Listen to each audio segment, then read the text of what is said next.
and a little bit on Coach Hafley's first season.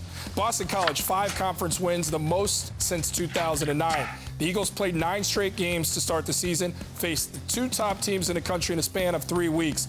This program saw huge improvement, massive, in both scoring defense and passing defense from last season, and they have one of the most enjoyable quarterbacks to watch in the conference in Phil Jurkovec. Coach Jeff Hafley, a season that had to be as challenging as any, has entered the offseason now because him and his program decided to forego bowl eligibility, figured that they had been through enough during the season, and yet still he's here, kind enough to join us live on the Huddle. Coach, I want to ask you first how the dialogue played out, the sequence to get you guys at Boston College to ultimately make the decision to say, we're good on the season to this point, we've been through enough. Yeah, well, one, thanks for having me on. I've had a good pulse for this team since we've returned. And, what we've asked these guys to do since June 28th is really sacrifice everything. Not seeing their families, really not hanging out with anybody on campus, and they did it. And we played 11 straight games, one of the only teams in the country to play 11 games to this point.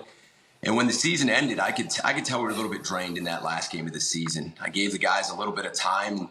Still, just having the pulse of the team, I grabbed the leadership council, and I didn't feel great about where we were at mentally.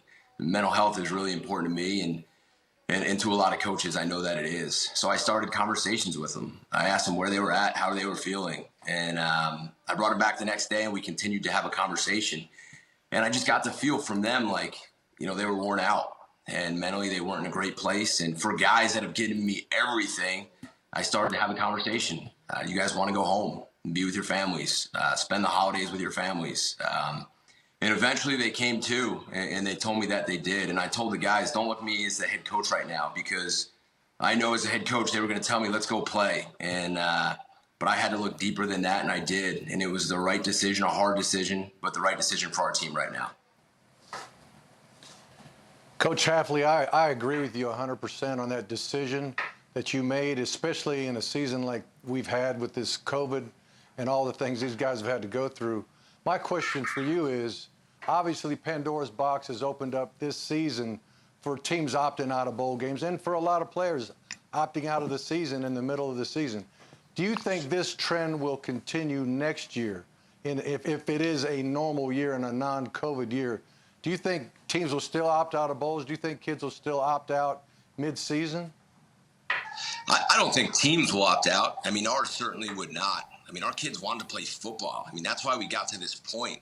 If they didn't really want to play football, we had one positive test for 9,000 tests. So, no, in a normal year, our kids are playing ball where they can see their families and be with their families and leave campus and go home for Thanksgiving, and families could come to bowl games. And a bowl game is a reward, and you know that, Coach, better than anybody. It's a chance for our guys to get away and hang out with each other, with their families, meet other teams, meet other coaches. We didn't see it that way. We saw it as an extra game, and their reward was to go home for Christmas and be with their families. So I don't see it, unless maybe a guy was declaring for the draft. He may opt out to stay healthy, and that's up to each individual player. But I can't see teams opting out of another game. That's why we do what we do, for opportunities like that. No doubt, Coach. We practice to play games, not just practice to practice. So I'm right there with you, and really applaud the decision that you made and getting that out of your kids. I know that's tough to do for them to not look at you like a football coach. I want to move to recruiting because you guys have done an unbelievable job. One of the best recruiting classes in Boston College history, certainly recent memory, getting them to the 35, 38 class in the country. How different has it been in this COVID era? Because you've done it. It seemed like difficult. What challenges have you guys faced to still somehow get this amazing class?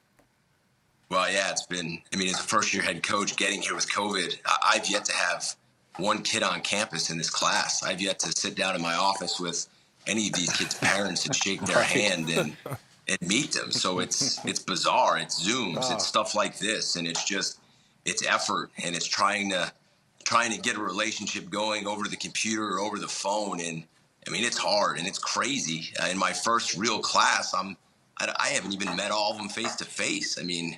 Wild. Wow. But we did the best we could, and no excuses. Everybody else had to do it. So we rolled up our sleeves and went to work. Now, Coach, I'm curious about, the offenses that you've prepared for throughout the season. So which offense that you went against in the ACC was the toughest to prepare for, and maybe which quarterback? That's a good question. Unfortunately, we played number 1 and number 2 in the country, which in the span of 3 weeks will make you grow old really fast. I think if you look at those two teams, one, we didn't play Clemson with Trevor. I played Trevor last year when I was with Ohio State, so I know he adds a dynamic touch, throwing and running the ball. And with ETN and their O-line and their wideouts, they're tough. But then when you look at Notre Dame, guys, the quarterback's so athletic. He proved he could play in the pocket. Their O-line is as physical as I've seen.